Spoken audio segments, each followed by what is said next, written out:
de tous ceux qui s'y trouvent passera.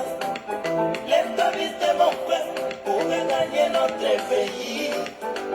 Car dans ce monde il n'y a pas de repos. Mais pourquoi t'arrêtes-tu d'abandonner le monde? Car le monde de tous ceux qui s'y trouvent passera. Lève-toi vite mon frère pour regagner notre pays. Car dans ce monde il n'y a pas de repos. Notre pays n'est pas celui de ce monde. En Jésus-Christ c'est nous trouvons le repos éternel. Son nom est une tour forte. Où si les justes s'y réfugient, trouveront le repos éternel en lui. Notre pays n'est pas celui de ce monde. En Jésus-Christ c'est nous trouvons le repos éternel. Son nom est une tour forte. Où si les justes s'y réfugient, trouveront le repos éternel en lui.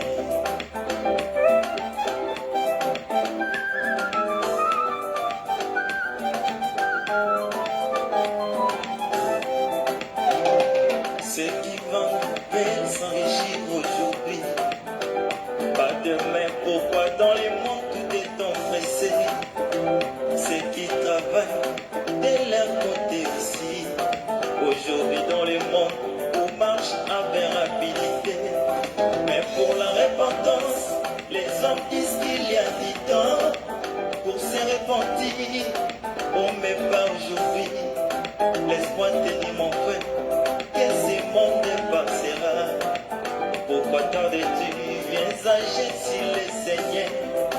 Laisse-moi te dire mon frère, que ce monde passera. Pourquoi tardes-tu? Viens agir sur le Seigneur. Mais pourquoi tardes-tu d'abandonner le monde? Car le monde de tous ceux qui s'y trouvent passera. Lève-toi vite mon frère pour regagner notre pays. Car dans ce monde il n'y a pas de repos. Mais pourquoi t'arrêtes-tu d'abandonner le monde? Car le monde de tous ceux qui s'y trouvent passera.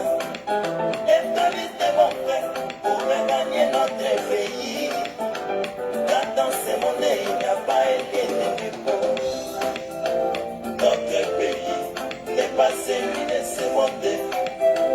En Jésus-Christ c'est nous trouvons le repos éternel. Son nom est une tour forte.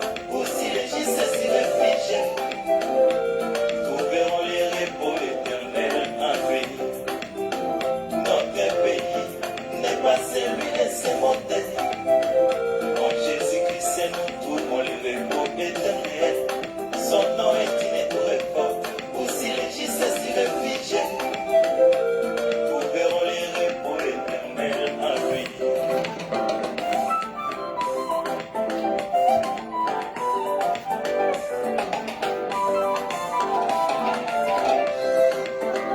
Moïse a dit pour un esclave vrai, 6 ans c'est la durée, dit-on le son esclavagisme. Mais la 7e année, l'esclave devient libre. La 7e année venue, veux-tu rester toujours esclave? En délaissant servir le monde, c'est ça être un esclave. Mais pourquoi servir ce monde? Ceux qui l'ont servi sont allés sans espoir. Pourquoi tardes-tu? Viens agir sur le Seigneur. Ceux qui l'ont servi sont allés sans espoir. Pourquoi tardes-tu? Viens agir sur le Seigneur.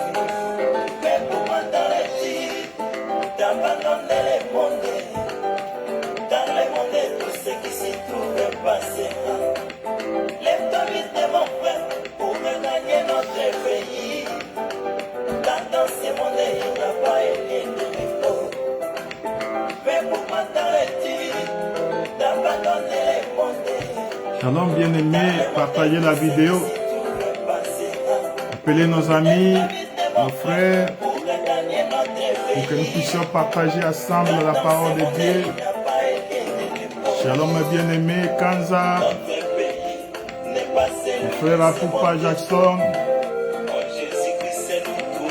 Je vous salue au nom du Seigneur Jésus-Christ. Partagez la vidéo, appelez les amis pour qu'on puisse partager ensemble la parole de Dieu. Nous vous saluons au nom puissant de notre Seigneur Jésus-Christ. Nous bénissons Dieu, le Créateur de toutes choses. Celui qui est le premier et il est le dernier. Celui qui commence avec nous l'année et celui qui aboutit avec nous avec l'année. Nous voilà aujourd'hui, c'est le 31 décembre. Le dernier jour de cette année qui ne reviendra plus. Et nous allons commencer encore une autre année avec le Seigneur. C'est pourquoi un enfant de Dieu, il se réjouit dans le Seigneur. Parce que la Bible dit, réjouissez-vous dans le Seigneur. C'est pourquoi nous nous réjouissons à travers la parole de Dieu. Et je vous salue au nom puissant du Seigneur Jésus-Christ. Il y a un bout de temps que nous sommes en train de parler aujourd'hui, c'est la 10e partie, et qu'on doit un peu mettre un point virgule, et parce que c'est un grand sujet, parce que c'est un chat laquelle on ne peut pas épuiser. Il y a encore un autre serviteur qui peut toujours prendre et continuer. C'est pourquoi, frère, nous puisons, et il y a aussi les autres qui peuvent aussi continuer à faire ça. Nous vous saluons au nom du Seigneur Jésus-Christ. Et au bout des temps, nous sommes en train de parler sur Jésus-Christ, la maison créée. Et nous avons parlé pendant tout ce temps ici. Et nous sommes allés jusqu'à voir que le trône de Salomon, qui a existé, mais sa dynastie n'a pas existé. Sa dynastie a disparu aujourd'hui. Parce que selon la prophétie, il s'est arrêté avec Jéconias. Quand je parle sur Jérémie chapitre 22, tu verras qu'il y a un roi qui est arrêté, qui est parti, il n'est pas retourné. Et ses enfants n'hériteront pas le trône. Et il y a toujours des prophéties qui continuent de parler de ça. Mais néanmoins, Salomon avait érigé une maison. En construisant cette maison, la maison, c'était la gloire de Salomon, c'est ce que nous avons dit. Cette maison-là était la richesse, était tout un trésor pour les enfants de Dieu. Cette maison-là, c'était toute la force d'Israël. Quand les gens venaient, ils refusaient parce que l'Éternel était au milieu de son peuple. Parce qu'il a dit que dans cette maison-là, cette maison portera mon nom. Or, le nom, il n'a pas donné. Il a caché le nom, mais les maisons, c'est-à-dire il y a un nom qui doit être porté dans cette maison-là. Tu vas comprendre que cette maison, quand il a existé les enfants d'Israël, parce que la promesse, c'était que tout ce que si quelqu'un viendra de loin, même s'il se trouve dans un pays étranger, même si Israël se trouvait dans la déportation, quand leur regard regardera cette maison, écoutez-les du haut des cieux. C'est pourquoi chaque matin, quand tu regardes Daniel au pays de Chardée, Daniel était toujours dans une maison dont la fenêtre regardait Jérusalem.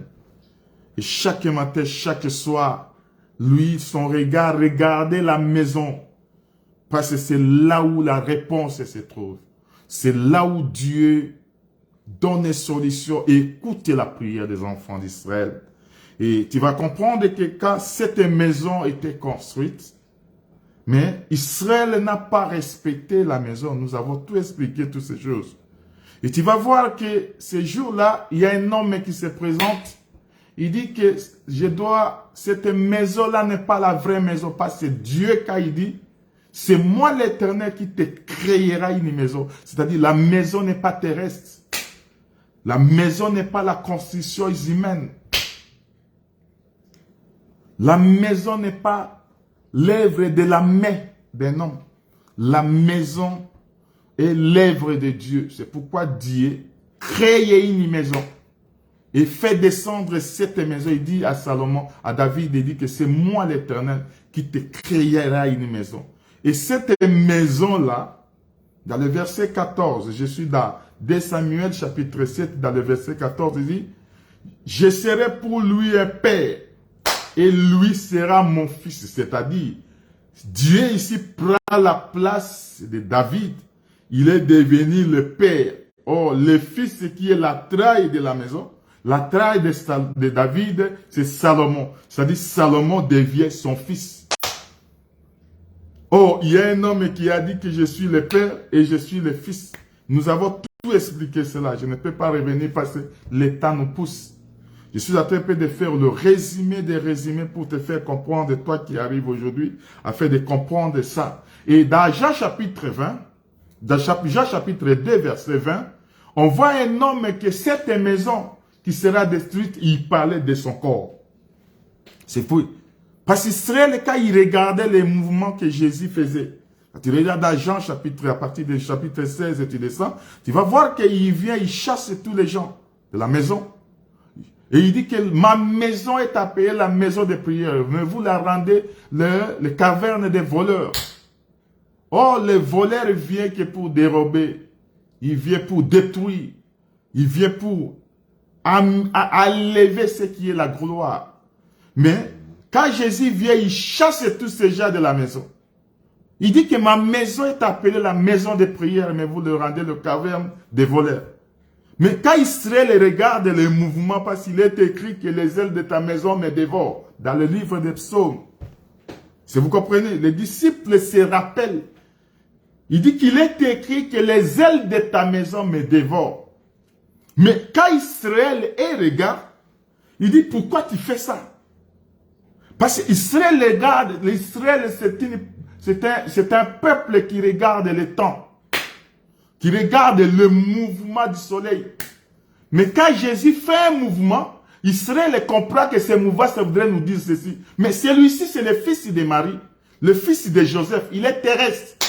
Pourquoi? Parce qu'il a porté un corps. C'était tout un Dieu. Parce que le fils qui devait venir, dans Luc chapitre 1er, quand tu regardes dans le verset 32, il dit que il est le fils du Très-Haut. L'Éternel lui donnera le trône de David, de son père. C'est pourquoi il est appelé fils de David. C'est pourquoi quand cet homme est venu, il y a un homme qui l'avait aperçu. Tout le monde ne le voyait pas. Mais cet homme, c'était un aveugle. Quand il le voit passer, il dit que fils de David, ayez pitié de moi. C'est-à-dire, le fils de David, c'est Salomon. Oh, c'est lui-là quand il est venu, frère. Dans Matthieu 12, il dit qu'ici, il y a plus que Salomon. C'est-à-dire, le Salomon que vous attendez, ce n'était pas lui qui a donné solution. Ici, c'est toute une maison. Si vous comprenez. Quand Israël regardait, pourquoi tu fais ça? Il regarde les mouvements. Ces mouvements ici, c'est l'Éternel qui doit faire. Mais toi, un homme, tu fais ça. Pourquoi? Quel miracle pouvais-tu faire? Il dit, c'est détruire cette maison. Et je le relèverai dans 3 jours. Est-ce que tu vois? Et en relevant la maison dans 3 jours, les gens ne l'ont pas compris parce que c'est son premier langage. On ne peut pas comprendre parce qu'il parlait toujours à parabole. C'est pourquoi les disciples lui disent, pourquoi leur parle-t-il à parabole? Parce que tout ce qu'il doit parler, il doit parler de l'éternité et ramener ça vivant. Il amène de l'invisible au visible. Quand lui vient, il vient expliquer ce qui est invisible et il ramène ça dans le visible. C'est vous voyez, frère. Or, lui, c'est un homme qui a existé depuis le monde invisible, depuis l'éternité. Mais quand lui ramène, il dit, je leur parle la parabole parce que je ne veux pas qu'ils voient, qu'ils n'écoutent. Et j'endurcis leur cœur pour qu'ils ne soient sauvés. Cela parlait qu'il doit expliquer, mais quand il regarde, il prend les 12, il explique ce qui était parabole. C'est le deuxième langage. Si vous comprenez, frère. Et tu vas voir cet homme quand il dit que faites un miracle pour que nous croyions que c'est lui. Il dit que mon miracle à moi, c'est détruire cette maison. Dans 3 jours, je le relèverai. Israël dit qu'il y a 46 ans qu'on a construit, que cette maison était construite. Mais toi, dans 3 jours, et ils n'écoutaient pas le langage codé, mais lui expliquait le vrai temple qui est son corps. Et nous avons expliqué, frère, nous sommes allés voir le temple maintenant. Et nous avons touché le livre des 2 rois hier. On a montré que dans ce livre des 2 rois chapitre 24, quand tu commences par le verset 12, tu vas voir qu'il y avait 2 rois qui ont existé au même moment. Mais ils n'ont pas existé dans la maison. Ces 2 rois-là parlaient seulement du Seigneur Jésus-Christ. Tu vas comprendre qu'il y a Joachim qui vient, qui est que nous avons expliqué que c'est lui le terrier de la maison. C'est lui qui était la force, c'est lui qui était la lumière. C'est lui qui était même une lampe pour Israël. Parce que quand Nabuchodonosor vient, frère, il ne cherche pas autre chose. Il prend le roi, Joachim. Je n'ai pas le temps de revenir à ça parce que là-bas, il y a toute une richesse, il y a des prédicateurs qui doivent prêcher d'une manière ou d'une autre. Parce que la parole de Dieu, on parle la parole de Dieu, hein, on le reprend toujours. Parce que c'est un langage qui se reprend. Moi, j'aime revenir ce que j'ai parlé pour faire comprendre l'idée, la conception de Dieu. Parce que la parole de Dieu, c'est la pensée de Dieu. Et l'homme de Dieu doit prendre la pensée de Dieu et expliquer au peuple. C'est vous voyez, frère. Mais tu vas comprendre que dans cette maison, Salomon avait pris la richesse. Il a mis dedans, il a pris l'or, l'argent. Il a pris le cèdre. Il a pris l'arche. Il a pris tout, il a mis à l'intérieur. La Bible dit que la maison était couverte de l'or pire. Et quand je parle de l'or, je parle de la divinité de Dieu. L'argent, c'est le rachat, c'est toujours dans cette maison-là qu'il rachète. Et dans cette maison, il y avait des bois de cèdre qui avaient couvert toute la maison. C'est l'élévation. Mais dans cette maison aussi, il y a des coloquettes sauvages. Pour dire que le roi qui est élevé doit mourir. Si vous comprenez, je n'ai pas le temps de t'expliquer tout ça. Mais écoute-moi, frère. Mais tu vas comprendre que quand Nabuchodonosor vient, parce qu'il y avait, frère, Dieu avait donné, avant que Dieu ne punisse, il vient, il communique à son peuple. Il leur parle que regarde, le châtiment viendra quand vous allez en dehors de ce qui est écrit, en dehors de ma parole. Quand vous m'abandonnez, je vous abandonnerai. C'est pourquoi Dieu a pris Israël, quand ils entrèrent à Canaan. Dieu n'a pas chassé les nations qui étaient dans Canaan. Ces nations étaient toujours autour. Ces nations sont devenues pièges pour les Israélites. Quand vous abandonnez Dieu, il appelle les nations pour vous frapper. Quand vous observez la parole de Dieu, Dieu lui-même devient le combattant, devient le défenseur, devient le guerrier qui doit combattre à la place d'Israël. C'est vous comprenez. Mais quand Israël abandonne Dieu, Dieu les abandonne. C'est vous voyez. Et nous sommes allés voir que quand Israël abandonnèrent Dieu, la Bible dit qu'il y a Joachim, après la mort de son père Joachim vient au pouvoir. Il succède son père. Mais quand tu vas regarder, frère, que Joachim était l'atraille de Joachim. Il était l'intérieur, le fils de Joachim. C'est-à-dire, Joachim est venu, mais il n'observa pas la parole de Dieu. Il abandonnait Dieu. C'est vous voyez. En abandonnant Dieu, Dieu envoie son serviteur. Parce que l'Éternel, quand il envoie les nations pour punir le peuple, ces nations deviennent serviteurs de Dieu. C'est pourquoi nous te disons, frère, que Satan est dans l'œuvre. C'est un serviteur de Dieu. Pour te chantier quand toi tu quittes la parole de Dieu. C'est vous voyez. Mais il appelle Nabuchodonosor son serviteur. Il amène Nabuchodonosor. Il le fait sortir du pays de Chaldée. Il l'amène à Jérusalem. Il assiégea la ville. En assiégeant la ville, il doit piller l'intérieur de la ville, frère. C'est vous voyez. Nabuchodonosor assiégea la ville et la ville fut prise. Mais tu vas remarquer que le roi Joachim s'est livré.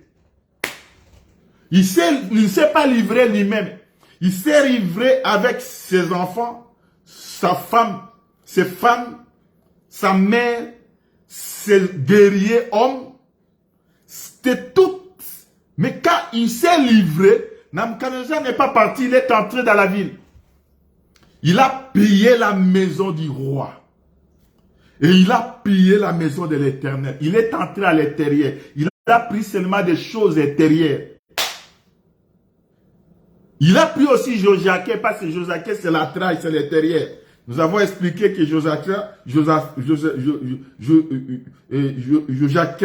c'était l'intérieur du Père. C'était la maison même. Il entre dans la maison et il pille la maison.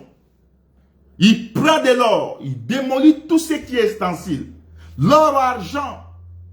Il prend tout ce qui est l'intérieur de la maison. Et il prend aussi tout ce qui est l'intérieur de la maison du roi.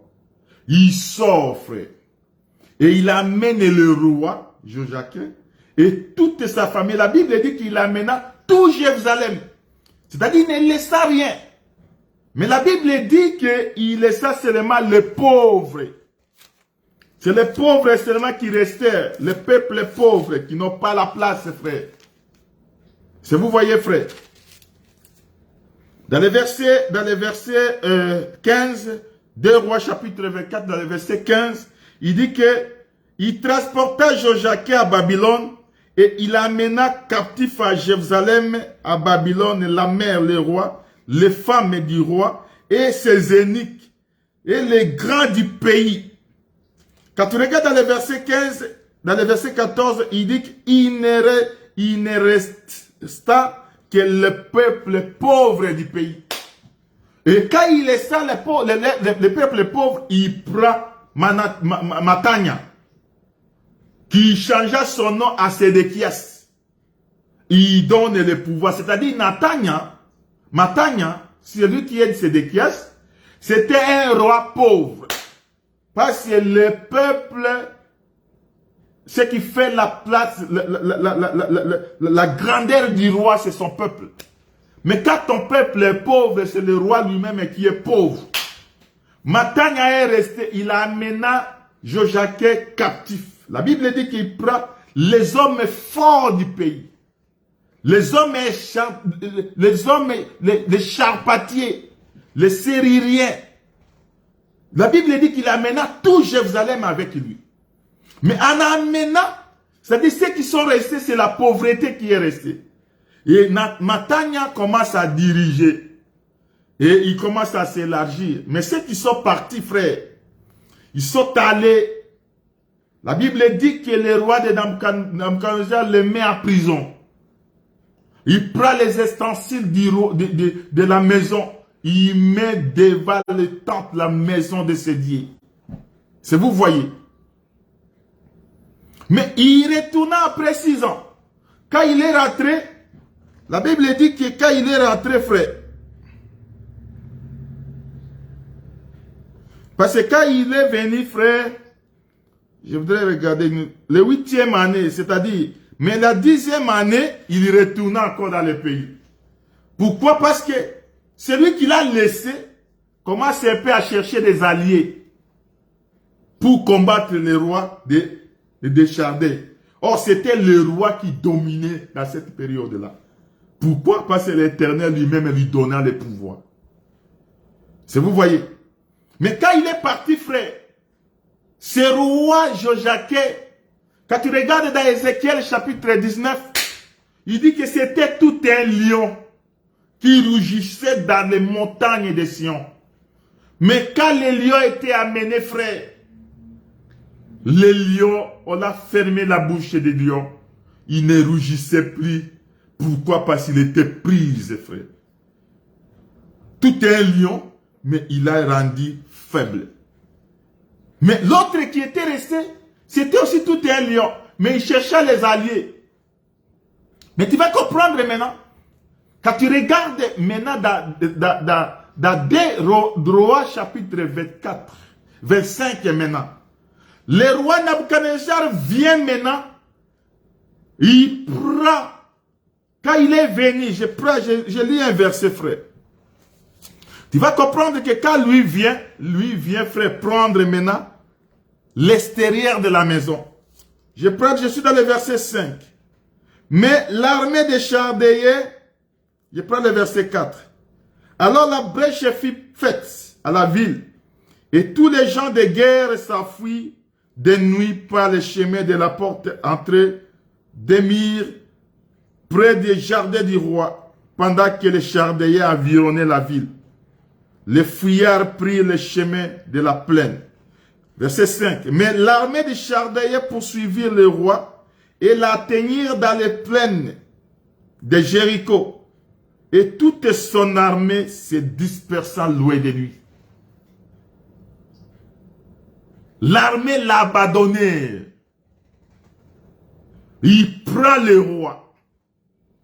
Parce que leur objectif était de prendre le roi. Ils ont pris le roi, verset 6. Ils saisirent le roi et le firent monter vers le roi de Babylone à Ribla. Et leur prononça contre lui une sentence. Les fils de Sédéchias se firent égorger à sa présence, puis on creva les yeux de Sédéchias. C'est vous voyez, frère. Quand ils ont pris les yeux, ils ont pris Sédéchias, on tue des enfants, on creva Sédéchias. C'est là, frère. Nous avons pris que les deux rois ici parlaient seulement du Seigneur Jésus-Christ. Parce que le Seigneur Jésus, le corps du Seigneur Jésus-Christ typifiait les deux rois qui doivent aller à servitude. Tu vas remarquer que, frère, nous avons dit que le premier roi, quand il était celui qui est l'intérieur de la maison, quand on l'a amené, on n'a pas touché. Oh, le roi Joachim, frère, c'était lui-même le type de Christ. Parce que Jésus avait le corps et il avait l'esprit. Écoute-moi, frère. Et nous avons dit, frère, nous avons parlé que Joachim, c'est l'intérieur de la maison. C'est lui la force même. C'est lui la lampe d'Israël. C'était lui-même la force, le pouvoir. C'était lui le trésor que le roi de Babylone a amené. Mais tu vas remarquer que Sédéchias, ici, lui, c'est l'extérieur. Parce que quand il vient prendre l'extérieur, il doit démolir la maison. Il touche l'extérieur de la maison. Il brille la maison. Il démolit les deux colonnes. Qui est Boaz et Joachim. C'est ça l'erreur. L'erreur, frère, c'est le jugement. Le jugement est tombé dans la maison. Pourquoi? Parce que le jour là, quand il y avait le jugement, il faut que Moïse ait fait élever les reins, les serpents des reins pour délivrer. Le jugement, c'était là, frère. Mais quand le roi vient, il vient briser cela. Il amena l'extérieur en Babylone. Mais à lui, creva les yeux. Et de là, nous avons compris que tout cela parlait du Seigneur Jésus-Christ. Tout cela parlait du corps. C'est pourquoi ça nous a amené à lire 1 Pierre chapitre 3. Nous sommes allés lire 1 Pierre chapitre 3. Nous avons pris les versets 18 à 19. 1 Pierre chapitre 3, 18 à 19, il dit, Christ aussi a souffert une fois pour les péchés, lui juste pour les injustes afin de nous ramener à Dieu.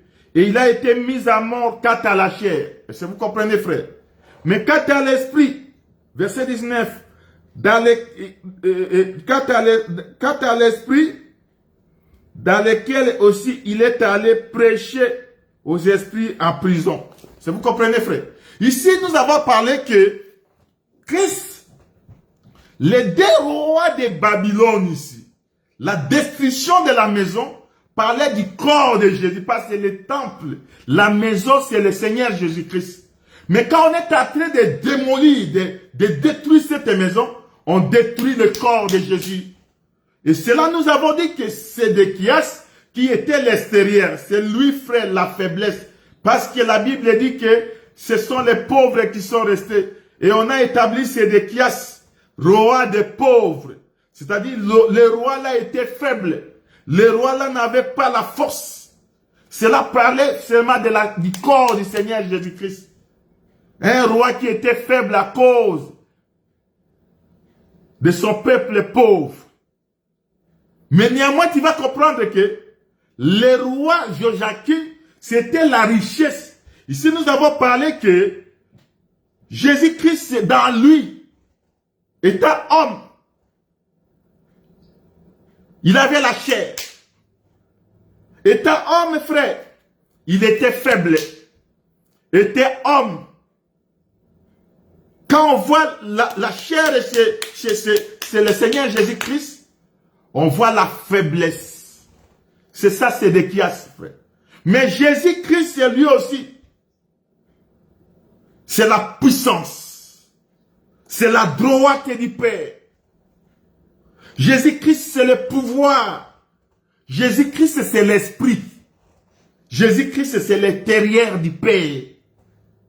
Jésus-Christ, c'est tout un trésor de Dieu. Si vous voyez, frère. Oh, le roi Salomon, Nabuchodonosor est venu d'abord prendre l'intérieur, qui est l'esprit. Nous avons tout expliqué ça hier. Mais tu vas comprendre que quand Paul regarde toutes ces choses, il se rappelle dans 2 Corinthiens chapitre 3, chapitre 4, je cherche un verset. 2 Corinthiens chapitre 4, je prends le verset 5, le verset 7. Il dit, nous portons ces trésors dans des vases de terre. Est-ce que vous comprenez? Afin que cette grande puissance soit attribuée à Dieu et que non pas à nous. Le nous ici, c'est le Seigneur Jésus-Christ. C'est le corps du Seigneur Jésus-Christ. Si Jésus-Christ, c'était tout un vase qui portait le trésor à lui, nous aussi, nous sommes des vases qui portent le trésor à nous. L'esprit de Christ à nous, frères.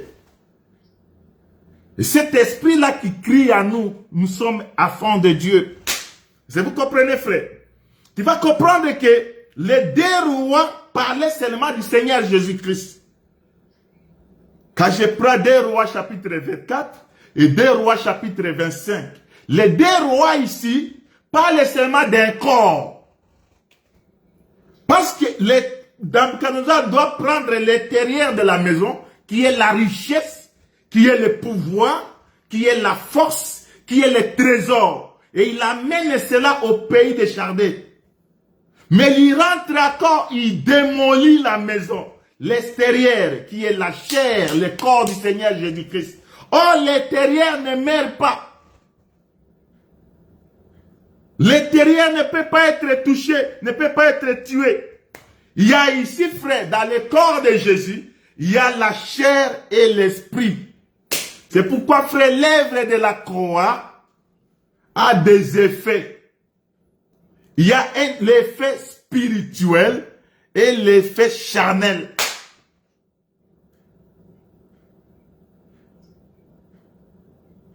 L'effet spirituel, c'est l'esprit. L'effet physique, c'est la chair. C'est pourquoi c'est la chair qui doit être touchée. Mais l'esprit, non, frère. Si vous comprenez, frère. C'est pourquoi quand le roi Nabuchodonosor amène le corps, il amène cela à Babylone, il ne peut pas toucher ce corps-là. Il ne peut pas toucher Jésus, l'esprit. Mais il a touché ce corps. Si vous comprenez, frère. Cela nous a amené à comprendre, à rentrer dans 2 Samuel. Dans 1 Samuel chapitre 18, nous sommes en train de comprendre que il y a un homme quand il est venu. C'est David. Dans le verset 18, tu verras que la Bible dit que quand il a triomphé contre le diable, contre Goliath, la Bible dit que le cœur de Jonathan s'attacha à David. Il aima David comme son propre âme. Autrement dit que Jonathan c'est le corps et David c'est l'intérieur. Or l'intérieur ne meurt pas. Quand Saoul cherchait la vie à David, il n'a pas pu le tuer. Ce jour-là, il dit que où est David? Et le jour-là, David lui a demandé le jour de fête de l'île. La fête de nouvelles lignes, la table, si la table de Saül, la chaise de David était absent, était vide. Il demande à Jonathan, où est le fils d'Ésaïe? Il dit qu'il m'a demandé qu'il doit aller chez lui, fêter chez lui. Il dit, il prend une lasse, il lasse ceci. Il dit que, mais comment toi tu es comment? Un fils étourdi, un fils pervers. Tu ne sais pas que aussi longtemps que le fils d'Ésaïe existe, il touche à ton royaume, il prend une lasse. Il dit qu'il doit mourir. Jonathan dit à David, à son père, Saül, il dit, David ne mourra pas. Autrement, David, qui est mon intérieur, ne mourra pas. Il prend une lasse, il voulait tuer le corps. C'est-à-dire, ce jour-là, Saül avait tué Jonathan. Amen. Et ça, vous voyez, frère. Ce jour-là, c'était la mort de Jonathan. Il lassa, shalom, mes bien-aimés, je vous vois beaucoup, les hommes de Dieu. Je vous salue au nom du puissant du Seigneur Jésus-Christ. Écoute, il prend une lance. Il a cessé Jonathan. Ce jour-là, frère, je t'ai dit que c'était la mort de Jonathan. Mais quand Jonathan est en train de mourir, David était dans le champ. David était en fuite.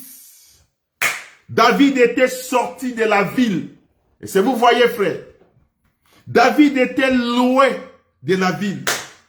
C'est ça le corps de Jésus. Mais tu vas remarquer que dans 1 Samuel chapitre 31, c'est Jonathan qui doit mourir.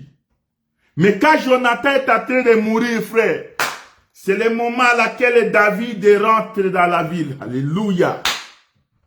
David rentre dans la ville pour faire quoi, frère?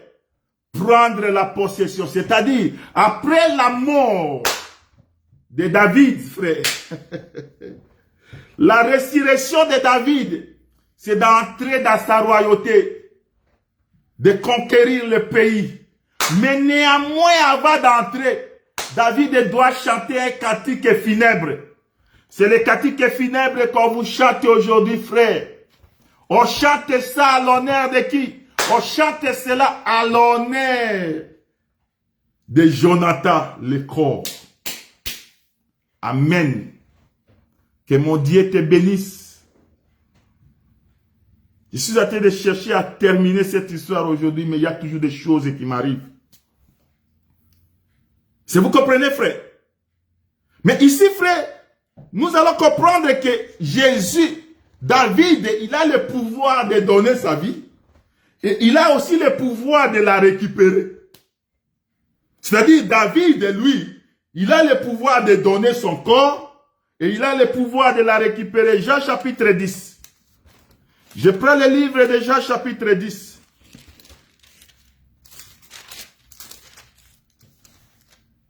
Je prends le verset 18. Nous disons au nom du Seigneur Jésus-Christ. Je commence par le verset 17.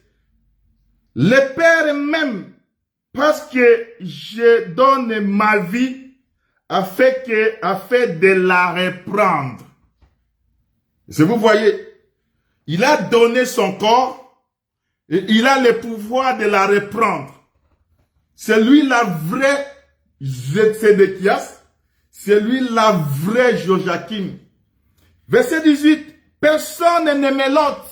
Alléluia.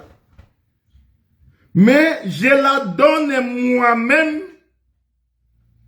J'ai le pouvoir de la donner et j'ai le pouvoir de la reprendre. Tel est l'ordre que j'avais reçu de mon Père. Et si vous voyez, frère,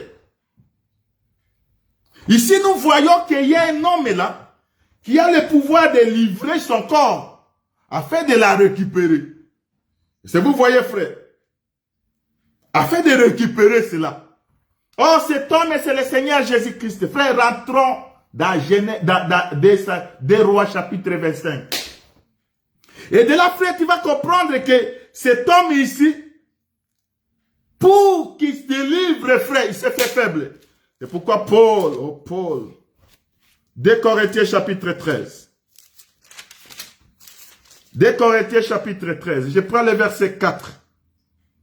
Car il a été crucifié à cause de sa faiblesse, mais il y vit par la puissance de Dieu.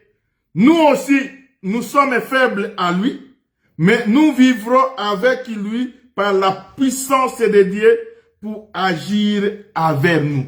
Et c'est vous voyez, frère. Il s'est si crucifié. Jésus, frère, c'est la puissance de Dieu. C'est lui-même la force, la main, la droite du Père. La droite du Père, c'est son pouvoir. Mais frère, il s'est crucifié. Il a été crucifié à cause de sa faiblesse, frère. C'est ici que nous voyons, nous te parlons que Jésus, c'est une femme. À Golgotha, c'est là où il a accouché, frère, pour montrer que c'est une femme. Parce que femme, la femme, c'est la faiblesse. Ça vous comprenez? À Golgotha, frère, il s'est fait femme. C'est pourquoi, frère, il y a un chirurgien. Un chirurgien, docteur à chirurgie. Quand il a vu ce corps, il dit que cette femme ici est dans la douleur d'accouchement, d'enfantement. Il doit accoucher. C'est lui la vraie Rachel. Quand il le voit dans Golgotha, il prend une lance. Frère, il perce la côte. Et on voit le sang et l'eau descendre.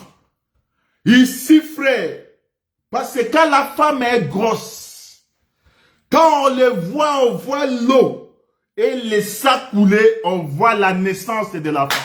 Et ça, vous voyez, frère, ces jours-là, frère, quand il sort, la mère regarde l'enfant, il dit, c'est le fils de ma douleur.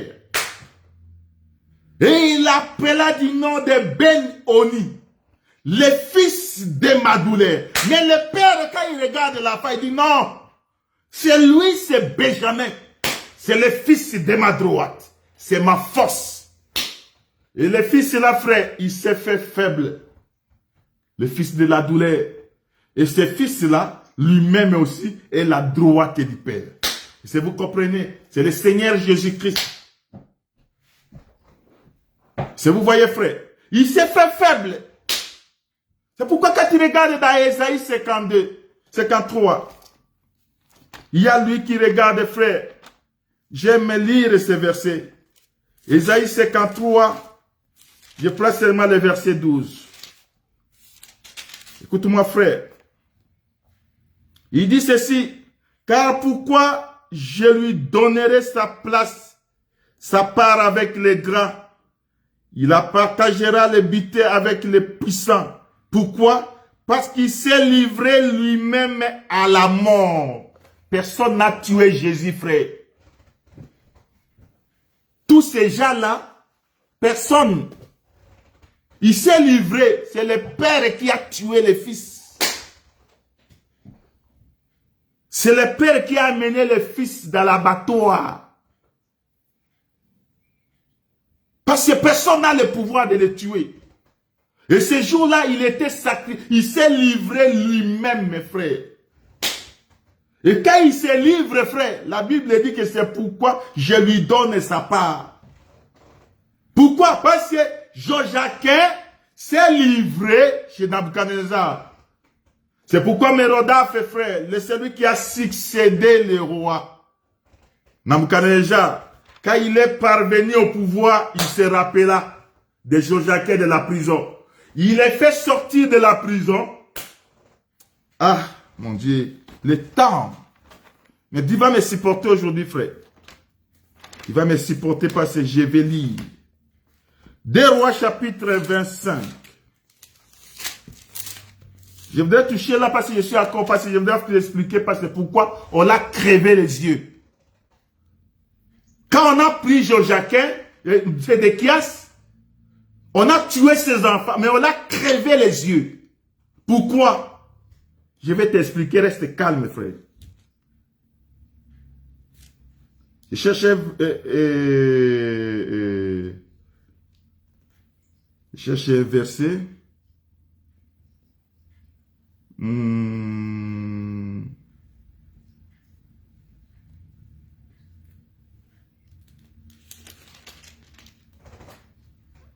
Je cherche un verset. Frère, calme un peu, je cherche un verset, frère. Je cherche un verset. Le roi de Babylone le frappa et mourit à Mata et ceci. Ok, cherchez-moi ce verset.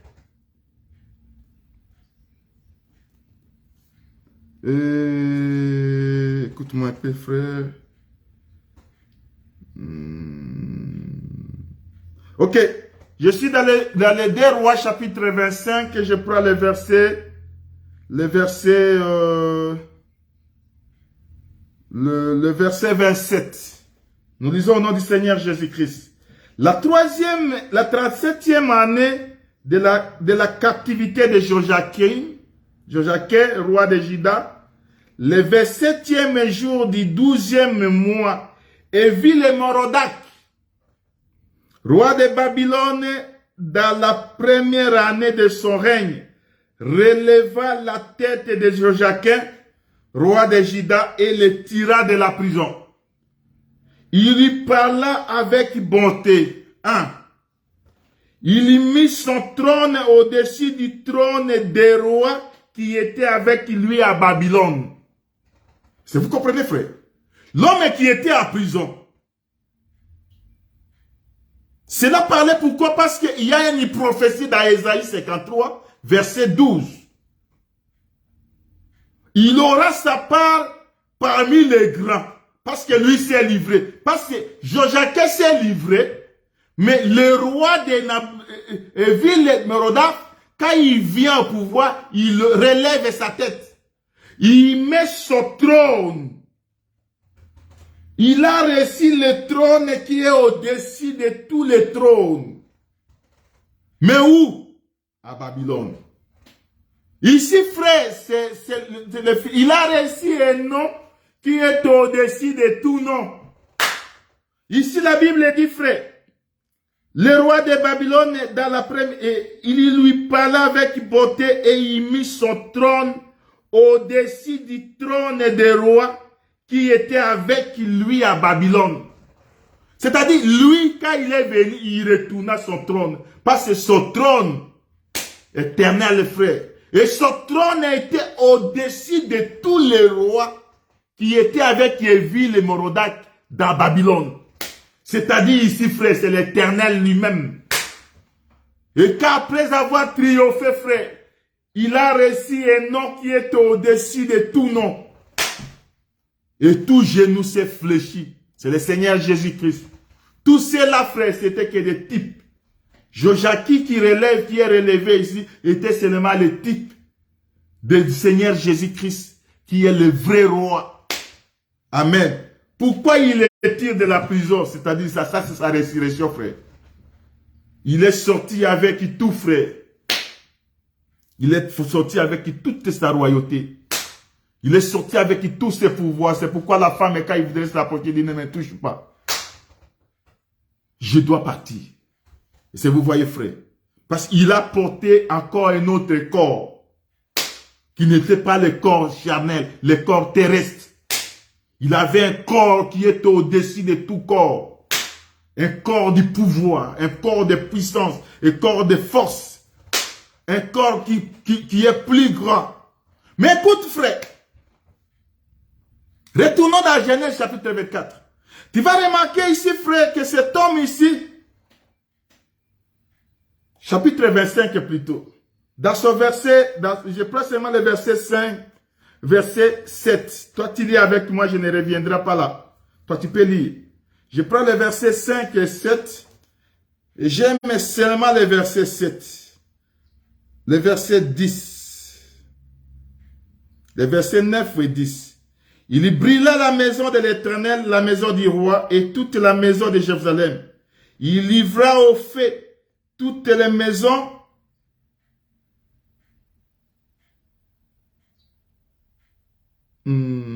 toutes les maisons de quelques importances. L'armée de Chaldée qui était avec le chef de garde démolit la maison, le muraille, qui a formé l'enceinte de Jérusalem. Jérusalem qui était barricadé. Le muraille de Jérusalem était démoli. Si vous voyez, frère. Pourquoi, frère? Parce qu'ils ont abandonné l'Éternel. Mais tu vas comprendre, frère. Je voudrais toucher un verset, un élément ici. On creva les yeux. Mais tu vas comprendre d'abord, avant de crever les yeux, il y a ces militaires l'abandonnèrent. Quand ils ont abandonné, cela, frère, parlait seulement du Seigneur Jésus-Christ. Quand tu regardes Matthieu chapitre 25, quand tu regardes Matthieu chapitre 26, verset 56, la Bible dit que, mais tout cela est arrivé afin que les Écritures puissent s'accomplir.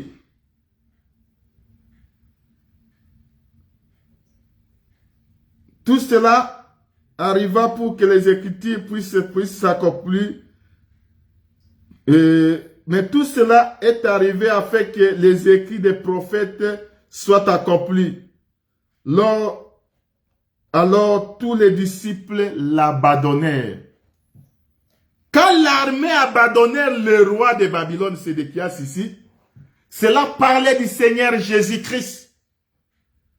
Dans Matthieu 26, verset 56, quand ils sont venus arrêter Jésus, même Pierre, même tous ceux-là qui disaient, même à la mort, nous mourrons avec toi, nous ne t'abandonnerons pas, nous serons ensemble avec toi. Mais ces jours-là, quand ils sont venus récupérer Sédéchias, l'armée l'a abandonné.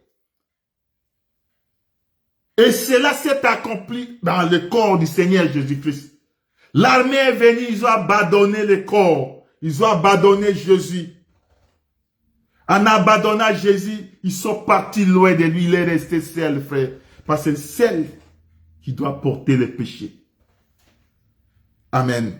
C'est lui qui doit porter le péché. Cela s'accomplissait dans le corps du Seigneur Jésus-Christ. C'est pourquoi, frère, en l'abandonnant, on l'amène devant le roi. On amène Sédéchias devant le roi de Babylone à Sibla. Et la Bible dit que c'est de là où la sentence se fit prononcer. En prononçant cette sentence, on les creva les yeux. Cela parlait seulement que du Seigneur Jésus-Christ. Quand on a pris Jésus, on l'a amené chez Hérode, frère. En l'amenant chez Hérode, comme que Sédéchias, on a crevé les yeux, il est devenu aveugle. Vous voyez, j'aime Luc, frère. Je prends le livre de Luc, chapitre 22. Luc, chapitre 22.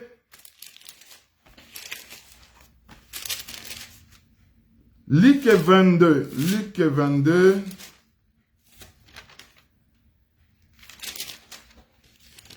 Oui.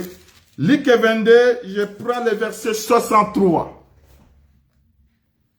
Quand il est dans la cour, on amène Jésus. Je prends le verset 63. Les hommes qui tenaient Jésus se moquaient de lui et le frappaient.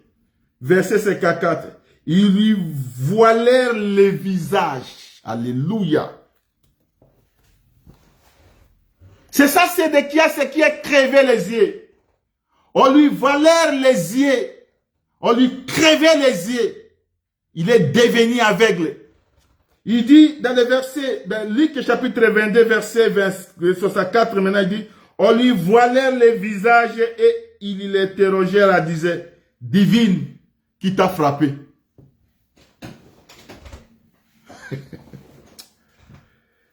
Ce gens ici, frère, était inspiré de Dieu.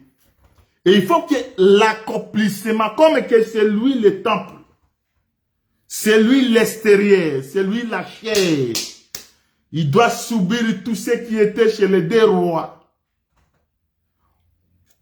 On lui voilait les yeux, c'est-à-dire Jésus est devenu aveugle. L'aveuglement de Jésus, frère, c'est un salut pour nous, frère.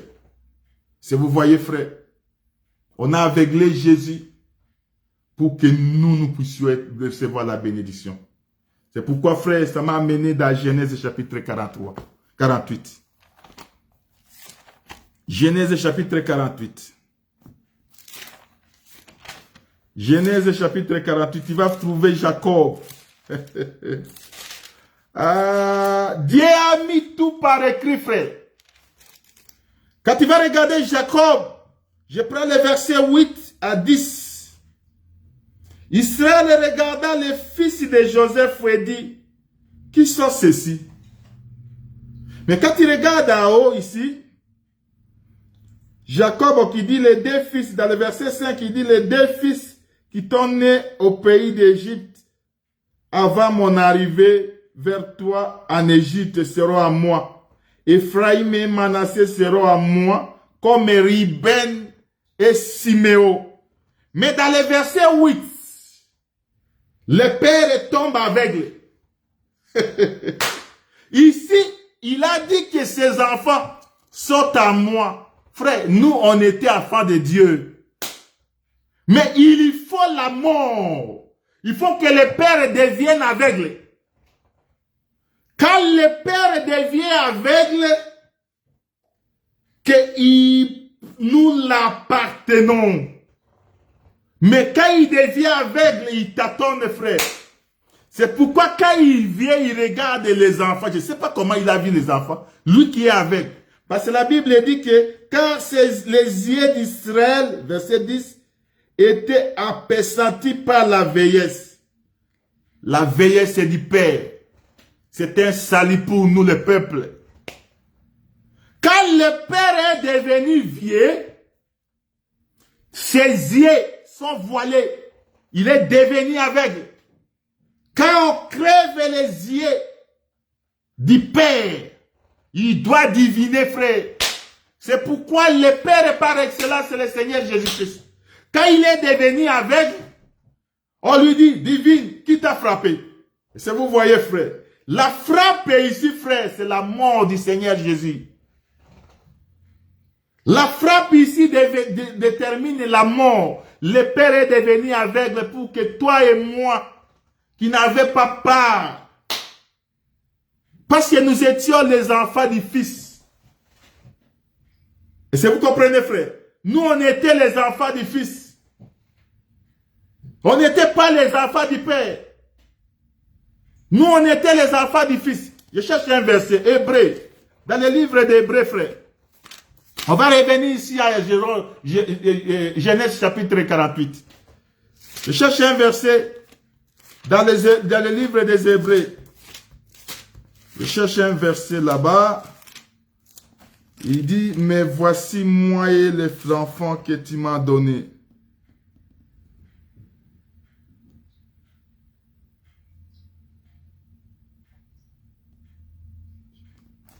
Mais voici moi et les enfants que tu m'as donnés. Je cherche un verset, frère. Je n'ai pas l'habitude de retenir tout, frère. Quand tu as le verset, tu me donnes.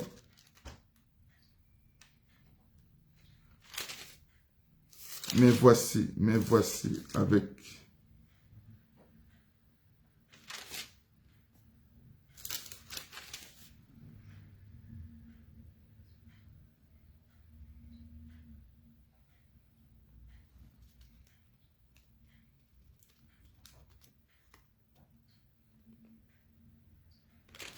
Non, Ok. On va chercher, frère, je vais trouver ça. Je vais trouver ça. Il est question de moi, je suis... Ok. Mais tu vas remarquer ici, tes frères. Jésus, quand il vient, il dit, je viens avec les enfants. C'est Hébreu 2? Non, frère Didier. Ok. C'est verset de Hébreu chapitre 2. Merci, bien-aimé. C'est pourquoi je te cherche toujours, mais tu n'es pas là. Hébreu chapitre 2, verset 13. Il dit, Je commence par le verset 10.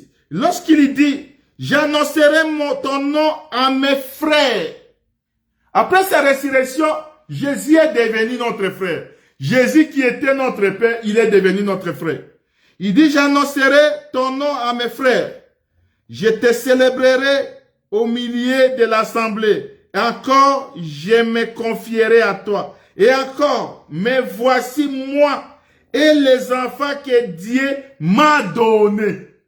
Est-ce que vous voyez, frère? Moi et les enfants que l'Éternel, nous on était donnés à Jésus-Christ comme les enfants. Mais Jésus vient avec ses enfants, présenté au Père. C'est Joseph. Jésus ici, Joseph, c'est type du Seigneur Jésus-Christ. Quand lui vient avec les enfants, il présente le Père. Le Père s'approprie. Pourquoi? Parce que le Fils est mort. Ils ont pris Joseph, ils l'ont jeté dans la fosse. C'était sa mort.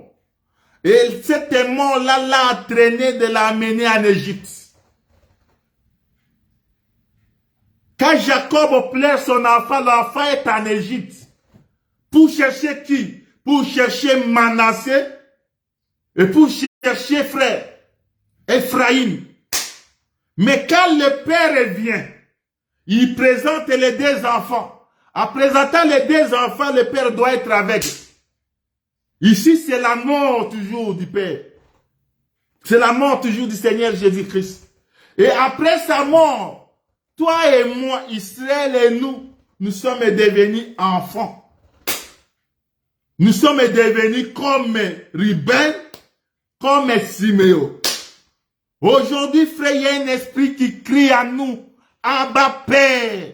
Le Dieu qui n'était pas le nôtre est devenu le mien. Le Dieu qui n'était pas le nôtre est devenu le nôtre. Pourquoi? Parce qu'on a bandé Jésus dans sa divination. Jésus, frère, est devenu le nôtre. Si vous voyez, frère, Jésus, aujourd'hui, nous sommes appelés enfants de Dieu. Pourquoi? À la mort du Fils. Or, le Fils qui est mort, c'est le Seigneur Jésus-Christ. Quand il renaît ses frères, il doit d'abord faire croître Manassé et Ephraïm. Et de là, il viendra prendre le même pain qu'il a donné à Manassé et Ephraïm. C'est le même pain qu'il va donner maintenant à la maison de Jacob. Qu'il va donner à ses frères. Il dit, vous mourrez de faim si vous restez en dehors de l'Égypte. C'est-à-dire, venez, il dit que prends mon père, venez auprès de moi, pour que vous ne mouriez pas du fait de la famine, frère. La famine est grande, mais pour sauver ta vie, il doit sauver d'abord les Égyptiens, frère. Une nation qui n'était pas les leurs, une nation qui était loin de sa face, une nation qui ne l'appartenait pas. Le même Père, il doit prendre Israël. Il l'amène et il le donne encore le même Père. Aujourd'hui, Israël ne mange pas. Mais Israël a l'écho. Qu'il y a le paix en Égypte. Il y a la famine qui va frapper le monde. Pour sauver ta vie, va chez Joseph. Et c'est vous voyez, frère. Joseph par excellence, c'est le Seigneur Jésus-Christ, le vrai temple. Et c'est quand il va venir, il doit nous prendre et nous deviendrons comme Ruben. Nous deviendrons comme Siméon. Pourquoi Ruben? Pourquoi Siméon? Je n'ai pas l'état. Là-bas, c'est tout un enseignement, frère. Parce que Ephraïm et Manassé sera comme Ruben, sera comme Siméon. Or, le Ruben, c'est le premier. Siméon, c'est le second. Or, les deux fils qui étaient nés en Égypte, quand le père est aveugle, il doit changer l'alliance, frère. Or, l'alliance qui est donnée, c'est la main droite, c'est pour l'aîné, le premier. Et sa main gauche, c'est pour le second. Mais ce jour-là, l'aveuglement du Père, il nous a pris, nous qui étions les seconds, il nous a mis les premiers. Et il a pris le premier, il a mis le second. La prééminence. La maison du premier-né. Pourquoi cette maison? Pourquoi je m'amène là-bas, frère? Parce que dans la maison de Joseph, Joseph c'est l'aîné, le premier de la traille de Rebecca. Siméon, c'est le premier de Joseph. Mais quand Jacob vient, il prend maintenant Ephraïm, il les met devant. Le premier, il les met à la place de Siméon. Cela voulait seulement parler de la prophétie de Jérémie 5. Laissez-moi là-bas, frère. Terminons ici. Tu vas comprendre que, frère, Jésus, qui était fort, il s'est fait faible. Pourquoi il est devenu faible, frère? Il s'est crucifié à cause de sa faiblesse. Il a pris cette chair ici. C'est pour te sauver, toi et moi, frère. Lui qui avait le trésor, cette maison ici, frère, doit être démolie. Parce que la maison parlait seulement du corps du Seigneur Jésus-Christ. On a crevé les yeux. Pourquoi? Parce que c'est lui, le Seigneur Jésus-Christ. C'est quand on a fermé les yeux. On a bouché ses yeux. Il doit diviner. Or, pour diviner, Jésus nous voit, frère. À la mort de Jésus, aujourd'hui, nous avons les salut, frère. Mais tu vas comprendre que, frère, lui, qui était tout un trésor, il ne meurt jamais, frère. Jésus-Christ, comme Dieu, ne meurt jamais. Jésus, il est descendu dans les zones inférieures. Si vous comprenez, c'est pourquoi 1 Pierre, je rentre toujours dans ce verset, parce que je suis en train de clôturer, frère. Je t'annonce que je clôture. Dans ce verset-là, frère, que Jésus est mort quant à la chair. Mais quant à l'esprit, il ne meurt pas. Il est mort quant à la chair. Mais quant à l'esprit, il est descendu, libérer ceux qui étaient enfermés. C'est ça Pierre qui dit, frère, ce n'est pas moi. Mais il s'est crucifié à Golgotha à cause de sa faiblesse. Il s'est fait faible. Il a porté ses corps. Pour toi et pour moi, frère. C'est Jésus le vrai temple. Si aujourd'hui nous appartenons à Jésus, parce que nous étions des loués, frères. Nous étions loués de ces alliances. Nous étions loués de ces choses. Mais Jésus, Dieu a créé une maison. Et cette maison est devenue tout un corps. Mais l'intérieur, c'était la puissance même de Dieu. C'était la droite de Dieu. Mais lui, l'extérieur, il a porté ses corps. Si vous voyez, frère. Il a porté ses corps de faiblesse. Pour que toi et moi, nous devenions force. Nous devenions la force de Dieu. Nous devenions la puissance de Dieu. Si vous voyez, frère. Il est rentré dans des zones inférieures. Pour nous faire sortir, toi et moi. Mais il y règne éternellement. Frère, il a le pouvoir de donner sa vie. C'est faire faible. C'est ça la faiblesse. Et il a le pouvoir de récupérer. C'est pourquoi, frère, quand ils sont venus l'arrêter, quand il dit seulement, qui cherchez-vous? Ils tombèrent. Et là-bas, c'était tout un lion. Quand il leur pose la question, qui cherchez-vous? Ils tombèrent. Si vous voyez, frère. Mais il doit se faire agneau. Pourquoi il s'est fait agneau, frère? Il s'est fait immoler à cause de toi, à cause de moi. à cause de sa faiblesse. Aujourd'hui, frère, quand tu écoutes cette parole, n'endurcissez pas ton cœur. Parce qu'il y a un homme qui a souffert, qui a pris notre place, qui s'est livré lui-même, afin que toi et moi nous puissions devenir enfants de Dieu. C'est vous comprenez, frère? C'est pourquoi, frère, quand j'ai lu 1 Corinthiens chapitre 2 Corinthiens chapitre 5, il y a Paul qui nous conseille, parce que j'aime les conseils de Paul.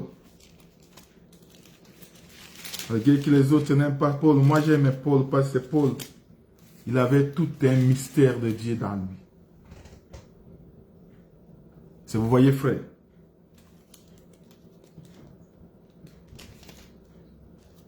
Deux Corinthiens chapitre 5.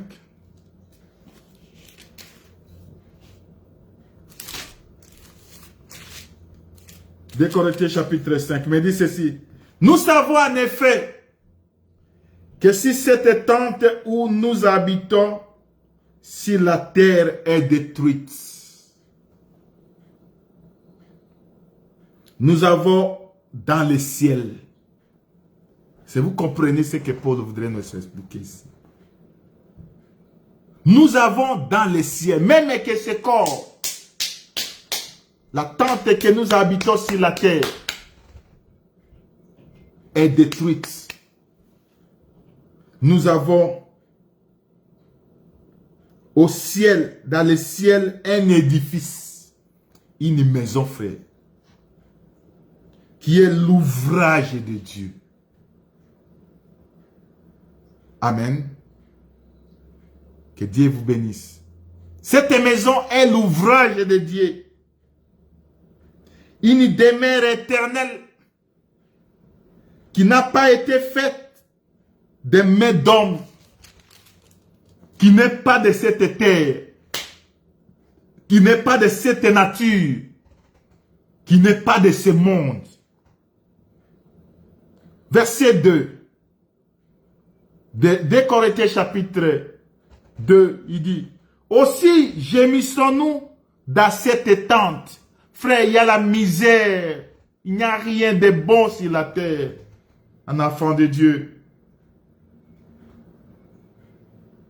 Gémissons dans cette tente, désirant revêtir notre domicile céleste. Regarde ta jeunesse. Regarde ta vie que tu passes, frère. Tu pouvais faire tout ce que vous voulez faire. Mais tu fais souffrir ce corps. On est le 31, le dernier jour du mois, de l'année. Tu devais aller, frère, se balader. Se chercher des bouteilles de whisky. Se chercher des bouteilles, de chercher à quoi ce qui est utile dans le monde. Mais tu es là pour écouter la parole de Dieu. Tu fais souffrir cette tente. Mais Paul te dit, la parole de Dieu nous dit, pourquoi tu les fais souffrir? Parce que tu désiras revêtir notre domicile céleste. On doit entrer dans une maison. Parce que cette maison, c'est l'habillement même. On doit revêtir le Seigneur Jésus-Christ. C'est pourquoi la Bible dit, revêtez-vous du Seigneur Jésus-Christ. Seigneur Jésus-Christ, c'est tout un habillement. Frère, qu'on voit toi le salut qui peut amener ces gens à la conversion. Dans toi qu'on voit une lumière qui doit briller. Et cette lumière s'était éteinte en Israël. Pourquoi? Parce que la lumière est venue. Mais ils n'ont pas pu recevoir la lumière. Ils ont préféré les ténèbres. Si Jésus était une lumière, toi aussi tu es une lumière. Si Jésus-Christ c'était un édifice, toi aussi tu es un édifice, frère. Si Jésus-Christ avait gémi, Toi aussi, on est en train de gémir. On est en train de faire souffrir ses corps. Parce qu'il y a la promesse, frère. Il y a une promesse pour nous. La Bible, verset 3, il dit, si du moins nous sommes trouvés vêtus et non pas nus.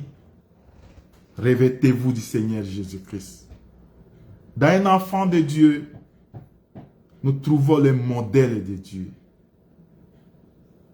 Dans un enfant de Dieu, nous trouvons la vie de Jésus-Christ. Dans un enfant de Dieu, nous trouvons tout ce qui est utile. Si Salomon avait construit une maison à laquelle il y avait le secours des enfants d'Israël, et moi je t'annonce une maison aujourd'hui, la vraie maison par excellence, c'est le Seigneur Jésus-Christ. Il ne confond pas, frère. Lui, Jésus ne confond personne. Jésus aime. J'aime ceux qui m'aiment. Quand toi tu aimes Jésus, frère, Jésus, toi aimes. Regarde-lui, frère. Il veille sur toi. Toi tu dors, lui est là. Quand tu sors même dans le véhicule, au lieu d'être taponné, il est là te réveiller. C'est toi. C'est lui le vrai Salomon. Salomon par excellence. La maison créée qui est Salomon était seulement type du vrai maison qui est le Seigneur Jésus-Christ, à laquelle tout regard doit regarder vers Jésus-Christ. J'aime que frère, aujourd'hui, quand tu écoutes cette parole, médite ensemble avec nous. On est ouvrier avec Christ pour t'amener seulement la pensée de Dieu. La maison qui était créée était descendue du ciel. C'est pourquoi quand il parle, il dit qu'il édifie ce qui est l'ouvrage de Dieu, c'est-à-dire le travail de Dieu. Il dit une demeure éternelle, frère. Quelle joie! Nous avons une maison qui est l'ouvrage de Dieu. Une demeure éternelle qui n'a pas été faite de main d'homme. Je ferme ma Bible, frère. Je voudrais te dire une chose, frère. Jésus ne m'a pas. Dieu que tu as choisi n'est pas un homme. Vos présidents, vos rois, vos princes peuvent vous mentir. Mais la bouche, la parole qui est sortie de sa bouche, il est derrière cette parole. Et il a dit, c'est lui qui me sert, mon Père l'honorera. Retenez cette parole. Et je voudrais que tu puisses retenir cette parole. Étant un homme de Dieu, je prononce une bonne parole envers toi. Que l'Éternel te bénisse. Qu'il puisse ouvrir de bonnes choses avec toi. Qu'il puisse être utile dans ta vie. Et que tu puisses rayonner à travers sa parole. Je ne te promets pas la richesse. Je ne te promets pas les véhicules. Je ne te promets pas les billets de ce monde. Parce que derrière ça, que le reste, ce sont des choses, ce sont des dons, frère. Ce sont des choses que Dieu... Mais ce qui est à ciel, la parole de Dieu demeure abondamment dans ta bouche. Est-ce que mon Dieu, que je sers avec abondance, que je sers avec persévérance, te bénisse au nom du Seigneur Jésus. Que cette nouvelle année, que tu marches avec Dieu. Je ne te dirai pas que Dieu va te bénir, parce que la bénédiction c'est pour nous. Nous avons la bénédiction, frère. Comme que nous avons une grande bénédiction, qui est la parole de Dieu. Le reste, frère, je ne peux pas te confesser ça. Tu auras les mariages, tu auras les enfants. Ce sont des choses qui se donnent après. Mais quand toi tu as la parole de Dieu, tout vous sera donné là-haut. Que mon Dieu te bénisse. Au nom du Seigneur Jésus-Christ. Amen.